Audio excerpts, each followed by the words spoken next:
Прошло ровно 20 дней с тех пор, как в присутствии Путина, директора ФСБ, нынешнего и бывшего министров обороны, начальник Генштаба Герасимов заявил следующее. Действиями подразделений прикрытия государственной границы совместно с пограничниками и подразделениями усиления, ударами авиации, ракетных войск и огнем артиллерии продвижение противника вглубь территории на Курском направлении остановлено. У этого совещания Путина с Герасимовым было одно важное последствие. Многие из жителей приграничья, увидев новости по телевизору, решили, что им незачем эвакуироваться. В результате в оккупации оказались не только 1000 с лишним квадратных километров территории России, но и около как минимум 2000 российских граждан, не считая военнопленных. Это оценка не оппозиционных медиа, а исполняющего обязанности губернатора Курской области. Пока военнослужащие ВСУ окапываются под Курском, по занятой ими земле вовсю ездят украинские и западные журналисты. Своими репортажами, от которых сейчас просто ломится YouTube, они наносят колоссальный ущерб путинской системе в информационном пространстве. Путин, в свою очередь, мстит за унижение привычным ему способом – ударами по украинским городам и объектам энергетики.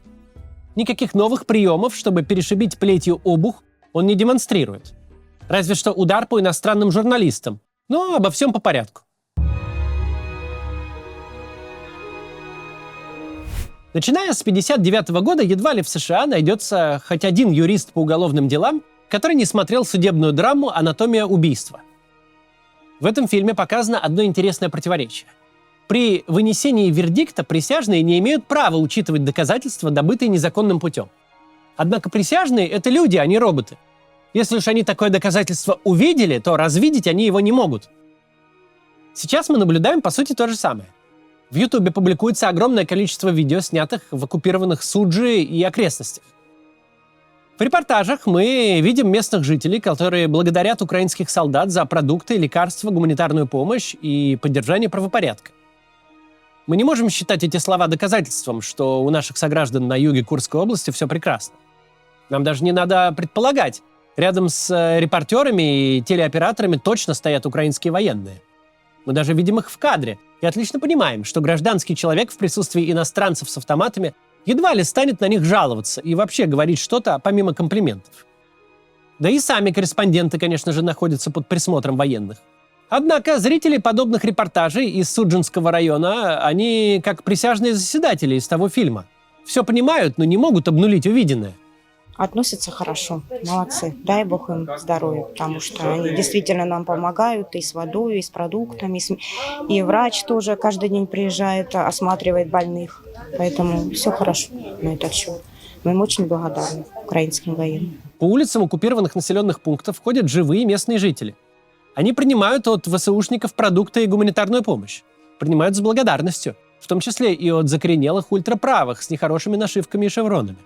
Не считая разве что памятника Ленину, украинская армия, видимо, не занимается целенаправленным разрушением каких-либо объектов. Занятые населенные пункты, конечно, пострадали от боев, но в объективах работающих там журналистов они выглядят скорее целыми. Можно сколько угодно подозревать корреспондентов в том, что они намеренно выбирают удачные ракурсы, чтобы рекламировать преимущество украинской оккупации. Но никаких других альтернативных кадров оттуда все равно нет. Российские журналисты там по понятным причинам не ходят. Все это болезненный удар для российской информационной автократии. Не случайно путинские силовики возбуждают дела против журналистов, посещающих оккупированную часть Курской области. Если бы эти силовики хоть на секунду задумывались бы о жизни и здоровье оказавшихся в оккупации россиян, они, наоборот, приветствовали бы присутствие сотрудников международных СМИ. Ведь чем больше пар глаз, уж тем более международных СМИ, тем меньше шансов, что граждане станут жертвами притеснений или преступлений со стороны иностранной армии. Представители российского государства сбежали из Суджи, обгоняя собственный визг. И оставшимся там людям больше не на кого надеяться, кроме как на журналистов. Однако обитатели Кремля озабочены не безопасностью россиян, а собственными репутационными потерями. Кадры из репортажей демонстрируют миру и, главное, российским гражданам, что украинская оккупация в миллион миллионов раз лучше российского освобождения. Если армия России намерена освобождать Суджу так же, как до этого она освобождала города востока Украины, то лучше, пожалуйста, не надо. Звучит некрасиво. Это наши земли, наши люди. Как же их не освободить? Но таковой будет естественная реакция всякого зрителя, который видел пустыни из битого кирпича и бетонную крошку на месте освобожденных Бахмута, Солидара, Марьинки, Попасной и Рубежного. Вчера вооруженные силы России нанесли по Украине массированный удар ракетами и дронами. Сейчас обсудим произошедшее, но после небольшого объявления. За 2,5 года Украину покинули миллионы граждан. Те живут в чужой стране, часто с минимальными средствами, и им, насколько могут, помогают местные организации. Например, благотворительный фонд при общине Хабат-Любавич оплачивал многим беженцам из Украины в Польше проживание, питание и медикаменты. Хабат старается помогать так, чтобы люди смогли осесть на новом месте, устроить детей, найти постоянное жилье и работу. Помимо этого, Хабад организовывает рекреационные лагеря, где еврейские беженцы из Украины могут на время отвлечься от иммиграционной рутины, травмирующих воспоминаний и просто отдохнуть. В рамках программы дети вместе с родителями живут в отеле «Хилтон», питаются кошерной едой, занимаются творчеством, посещают лекции. Это 2 недели настоящего отдыха, когда можно забыть о проблемах, о взрывах, об экстренном переезде и просто расслабиться. Вы можете поддержать проект общины Хабат-Любавич, сделав пожертвование по ссылке в описании. Чем больше средств удастся собрать, тем больше участников сможет принять программу. Продолжим. Вчера вооруженные силы России нанесли по Украине массированный удар ракетами и дронами. Сразу отметим важную деталь. Одна из ракет, и это, как сообщается, целый «Искандер», была выпущена прямиком по гостинице в Краматорске, где разместились журналисты агентства «Рейтер». Один из них погиб, 4 ранены. Между Краматорском и Суджей более 300 километров по прямой.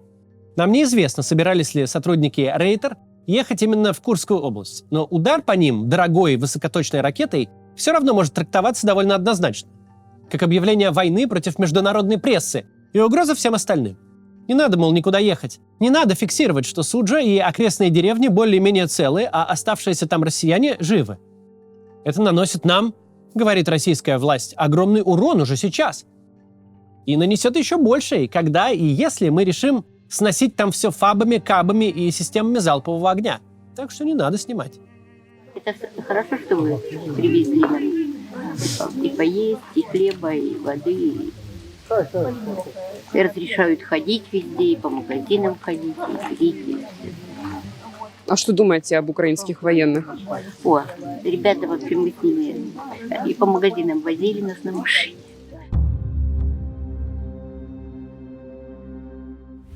Путинская система, за минувшие 2,5 года войны, преодолела часть пути от авторитаризма к тоталитаризму. Однако во всякой кризисной ситуации власть явно демонстрирует, какова она на самом деле. Это все та же информационная автократия. Политический режим, который в нормальной ситуации информацией манипулирует, а в острые моменты его представители отчаянно пытаются как-то уговорить объективную действительность. Первый такой случай мы наблюдали уже в первые часы войны. 25 февраля 2022 года еще не было понятно, где проходит линия фронта. Но его фронта существования было уже очевидно. Не получилось спецоперации против отрядов националистов, получилась война с крупной регулярной армией, которая мотивирована оборонять свою страну. Однако Путин вышел в эфир, чтобы своими словами изменить реальность. Основные боестолкновения российской армии, как и ожидалось, происходят не с регулярными частями вооруженных сил Украины, а с националистическими формированиями, которые, как известно, и несут прямую ответственность за геноцид на Донбассе и кровь мирных граждан народных республик. Особенно примечательно тут, как и ожидалось. Президент буквально попытался привести действительность в соответствие со своими ожиданиями. В этом году на совещании Герасимова с Путиным мы видели ровно то же самое. Да, в данном случае спикером выступил начальник Генштаба, но ни он, ни верховный главнокомандующий Путин не дезавуировали то заявление до сих пор. Даже сейчас, спустя 3 недели боев под Курском, сводки Минобороны так и продолжают выходить с формулировкой «Вооруженные силы продолжают отражать попытку вторжения ВСУ на территории Российской Федерации». Это вот прям в сводке за 26 августа написано. Попытку отражают. В позапрошлом веке, когда в русских деревнях и селах катастрофически не хватало докторов, была распространена профессия бабки-заговорщицы. Всевозможные недуги она буквально заговаривала. Бубнила над больным какие-то молитвы вперемешку с заклинаниями. Хвори по лесу бродят, к людям выходят, силы природы призову, хвори обратно в чащу загоню. А дальше пациент или выздоравливал, или умирал. Ну, на все воля Божья. Подобные заговоры против армии неприятеля еще менее эффективны, чем против скарлатины. Со скарлатиной может сработать эффект плацебо, а с ВСУ нет. А кроме заговоров в арсенале Путина есть только тупое, неизбирательное выкручивание на максимум насилия. Атакован ли Крымский мост, потоплен ли очередной штучный корабль, захвачена ли часть российской территории? 7 бед, 1 ответ. Подкопить шахидов, кинжалов, искандеров, калибров, Х-101 и влупить ими по городам. Несколько миллионов украинцев оставить на какое-то время без электричества, ранить или убить несколько десятков. Решение о таких ударах принимает лично верховный главнокомандующий. И для него это стало настолько стандартным ответом, что в данном случае удивляет вовсе не жестокость ради жестокости. Удивляет, что Путин отдал приказ с таким запозданием. Даже пропустил День украинского флага и День независимости Украины, которые отмечались 23 и 24 августа. Врезал лишь 26 числа. Вероятно, он просто дождался, пока из Украины уедет представительная делегация Индии во главе с премьер-министром Нарендрой Моди. Заметим, что визит этот тоже нанес Путину некоторый имиджевый урон. Пока российский лидер строит образ предводителя глобального юга, пытается свое нападение на Украину представить партнерам по БРИКС как антиколониальную борьбу против Запада, именно в этот момент один из реальных фронтменов глобального юга, Моди, совершает первый в истории индийско-украинских отношений премьерский визит. Вместе с Зеленским он посещал мемориал украинским детям, убитым российскими войсками, и символически возложил там детские игрушки. Возвращаясь к теме массированных ударов по Украине. Зачем вообще нужны подобные обстрелы? Раньше, в сентябре 2022 года, еще возможны были разговоры, что удары по украинской энергетике и спальным районам как-то влияют на ситуацию на фронте. Сейчас таких разговоров нет. Даже самые кровожадные из Z-военблогеров констатируют как факт: от массированных ударов по гражданской инфраструктуре эффект с точки зрения военных действий нулевой. А то и отрицательный, ведь опустошаются запасы очень дорогих и редких ракет. И это нужно лишь за тем, чтобы ответить за полученные Путиным оплеухи. Война – дело не одностороннее. Вчера произошел удар груженным взрывчаткой самолетом по высотке в Саратове. Да, то был не реактивный лайнер, и местный небоскреб, к счастью, не рухнул. Но для города, который в последний раз бомбили в 1943 году, событие ошеломляющее.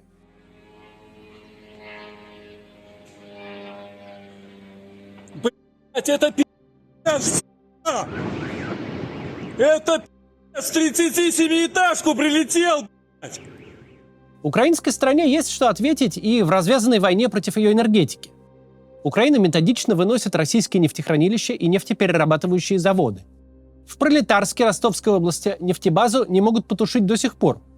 Горит она уже больше недели. Лежит на дне 109-метровый паром, который возил железнодорожные составы с топливом из Краснодарского края в Крым. А теперь новая сенсация. Горит крупнейший российский МПЗ, который находится аж в Омске. В Сибири. До Украины оттуда 2500 километров. Местные жители сообщают, перед тем, как возник пожар, на предприятии произошел взрыв. Возможно, это либо диверсия, либо прилет какого-то из дальнобойных средств поражения. Хотя, дальнобойные средства поражения, конечно, маловероятно в данной ситуации. Точные причины пожара на Омском НПЗ пока неизвестны, но событие укладывается в общую картину. Возможности Украины калечить российскую энергетику, инфраструктуру и экономику только возрастают. Даже у успешно отраженных атак на такие заводы есть косвенный эффект. Специалисты с них увольняются, им внезапно не нравится работать на объекте, который вдруг перешел в разряд военной цели.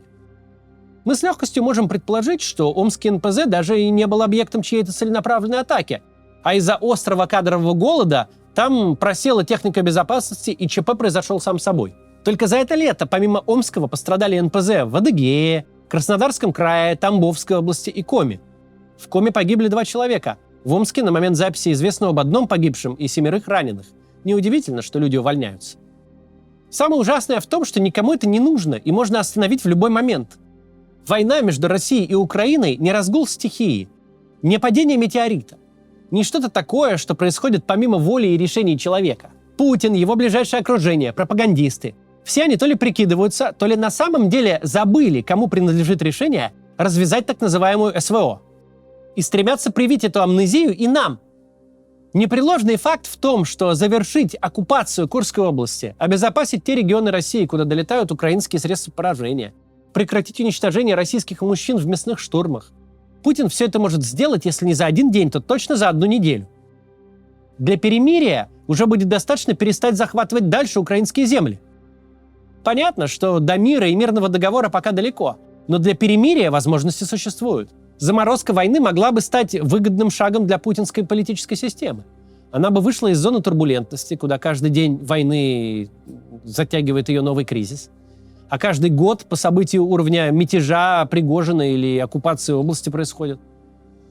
Есть действия, которые очевидно выгодны всем. И Украине, и России, и самому Путину. Беда в том, что человек, сидящий на вершине власти без малого 25 лет, не только не руководствуется интересами страны, но, видимо, и плохо соображает, какие действия сейчас отвечают его личным интересам. Иначе занимался бы не фруктовой пастилой, а реальным антикризисным менеджментом. Вырулил бы назад и занялся бы минимизацией ущерба. Но, как известно, страус М уйдет только вперед. Я же хочу напомнить, каких-то 2,5 года назад мы жили в мире. Не в лучшем государстве на свете, но в стране, где не было ежедневных катастроф. Не было соревнования между Белгородской и Курской областями по числу военных беженцев.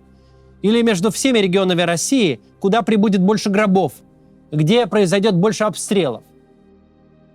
Жизнь тем, кто погиб, не вернешь, как и многим выжившим не вернуть здоровье уже никогда. Однако в любой момент реально перестать множить человеческие трагедии. Реально для каждого, кто сейчас жив и цел, вернуть пусть не благословенный 2007, но вполне терпимый хотя бы 2019, последний наш год без эпидемии и войны. До завтра.